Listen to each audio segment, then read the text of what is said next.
Hi ಎಲ್ಲರಿಗೂ ನಮಸ್ಕಾರ. KEC ಚಾನಲ್ಗೆ ಸ್ವಾಗತ. ಅಪ್ಪು ಅಭಿಮಾನಿ ನೀವಾಗಿದ್ದರೆ ಮಿಸ್ ಯು ಅಪ್ಪು ಅಂತ ಕಮೆಂಟ್ ಮಾಡಿ. ನಿಮ್ಮ ಬೆಂಬಲ ನಮಗೆ ಆಧಾರವಾಗಿದೆ. ಇವತ್ತು ಕರುನಾಡ ರತ್ನ ಪವರ್ ಸ್ಟಾರ್ ಪುನೀತ್ ರಾಜ್ಕುಮಾರ್ ಅಪ್ಪು ಎಂದು ಖ್ಯಾತಿ ಪಡೆದ ಪರಮಾತ್ಮನ ಬಗ್ಗೆ ತಿಳಿಯೋಣ. ಇವರು ತಮಿಳುನಾಡು ಚೆನ್ನೈನಲ್ಲಿ 17 ಮಾರ್ಚ್ 1975ರಂದು ಜನಿಸಿದರು. ಇವರ ತಂದೆ ಡಾಕ್ಟರ್ ರಾಜ್ಕುಮಾರ್, ತಾಯಿ ಪಾರ್ವತಮ್ಮ ದಂಪತಿಗೆ ಇವರು ಮೂರನೇ ಮಗನಾಗಿ ಜನಿಸಿದರು. ಮೊದಲನೇ ಮಗ ಡಾಕ್ಟರ್ ಶಿವರಾಜ್ಕುಮಾರ್, ಎರಡನೇ ಮಗನಾಗಿ ರಾಘವೇಂದ್ರ ರಾಜ್ಕುಮಾರ್, ಮೂರನೇ ಮಗನಾಗಿ ಪವರ್ ಸ್ಟಾರ್ ರಾಜ್ಕುಮಾರ್ ಅವರು ಜನಿಸಿದರು.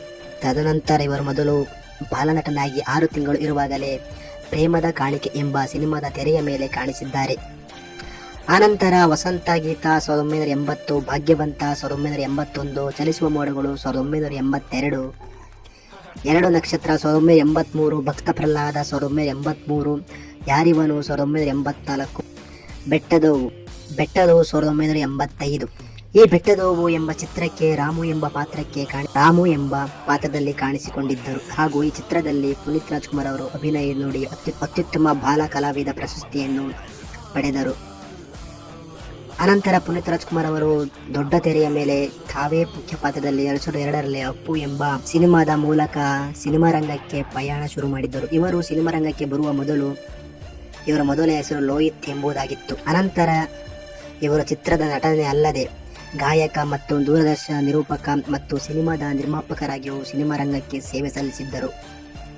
ತದನಂತರ ಇವರು ದಾಂಪತ್ಯ ಜೀವನಕ್ಕೆ ಡಿಸೆಂಬರ್ 1, 1999ರಲ್ಲಿ ಪ್ರೀತಿಸಿದ ಹುಡುಗಿಯನ್ನ ವಿವಾಹವಾಗುತ್ತಾರೆ.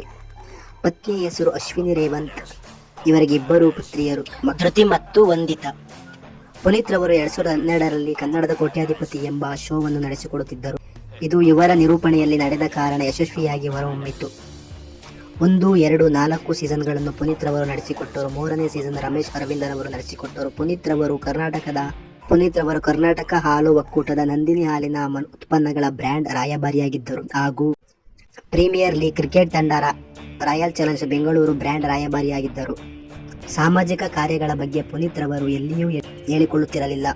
ಜೇಮ್ಸ್ ಚಿತ್ರೀಕರಣದ ವೇಳೆ ಗ್ರಾಮೀಣ ಭಾಗದ ಮಕ್ಕಳ ಶಿಕ್ಷಣಕ್ಕೆ ಕೊಡುಗೆಯಾಗಿ 1 ಲಕ್ಷ ರು ನೀಡಿದ್ದರು. ಹಳ್ಳಿಯಿಂದ ನಗರಕ್ಕೆ ಬಂದು ತಮ್ಮ ಉತ್ಪನ್ನವನ್ನು ಮಾರಾಟ ಮಾಡುವ ರೈತರಿಗೆ ಒಂದು ವೇದಿಕೆ ಕಲ್ಪಿಸುವ ಉದ್ದೇಶದಿಂದ ಶ್ರೀವತ್ಸ ವಾಜಪೇಯಿ ಆರಂಭಿಸಿದ ಫೀಡ್ ಫಾರ್ ಫಾರ್ಮರ್ ಯೋಜನೆ ಬೆಂಬಲಿಸಿ ರಾಯಭಾರಿಯಾಗಿದ್ದರು. 2019ರಲ್ಲಿ ಕರ್ನಾಟಕ ಪ್ರವಾಹ ಸಂದರ್ಭದಲ್ಲಿ 5 ಲಕ್ಷ ರು ದೇಣಿಗೆ ನೀಡಿದ್ದರು. ಇಂತಹ ಸೇವೆಯಲ್ಲಿ ನಿರತರಾಗಿದ್ದರು. ಜೊತೆಗೆ 100 ಅನಾಥ ಆಶ್ರಮಗಳಿಗೆ ದೇವರಾಗಿದ್ದರು.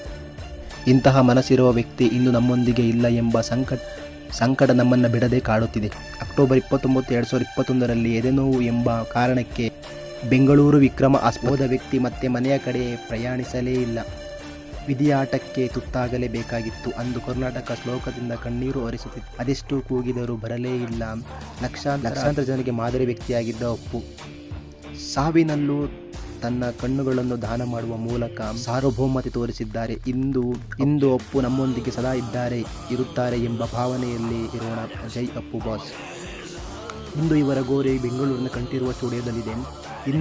ಇದು ಒಂದು ಸಾರ್ವಜನಿಕ ವೀಕ್ಷಣಾ ತಾಣವಾಗಿದೆ. ಲಕ್ಷಾಂತರ ಜನರು ಬಂದು ಇಂದು ಆಶೀರ್ವಾದ ಪಡೆಯುತ್ತಾರೆ. ವಿಡಿಯೋ ಇಷ್ಟ ಆದರೆ ಲೈಕ್ ಮಾಡಿ ಹಾಗೂ ಶೇರ್ ಮಾಡಿ, ಸಬ್ಸ್ಕ್ರೈಬ್ ಮಾಡಿ. ಧನ್ಯವಾದಗಳು.